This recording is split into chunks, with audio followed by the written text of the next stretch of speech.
Isabelle Barry, bonjour. Une jolie sortie, Zebraska. Il faut. C'est quoi l'aventure là, cette BD? L'aventure, c'est d'abord un roman, en fait, qui est sorti d'abord en 2014, puis en 2020 retravaillé dans une deuxième mouture chez J'ai lu.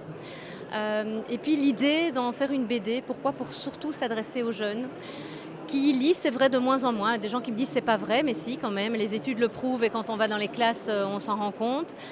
Et d'essayer de leur redonner le goût de lire en fait à ces ados, mais à travers un autre vecteur, avec des thèmes et des sujets qui les intéressent, comme le monde de demain, la différence, l'intégration des genres, enfin voilà, tout ça. Donc ça, c'était vraiment l'idée, c'est de redonner l'idée du plaisir dans la lecture, en fait, et de le faire à travers une BD, puisque là, mais ça se lit en 3/4 d'heure au lieu de se lire en 25 heures par rapport à un roman. C'est un autre vecteur, c'est plein de couleurs.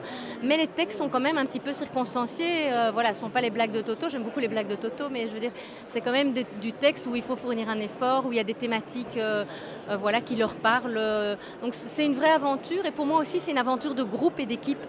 Parce qu'entre le roman, on est tout seul derrière son ordinateur, quand même, il faut le dire, même si on a nos personnages qui nous accompagnent.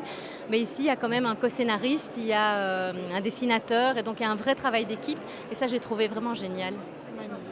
Eh bien, longue vie à Zebraska, sous ce format-là, qui effectivement permettra de toucher plus de monde, et en tout cas le public des jeunes. Merci beaucoup, Isabelle.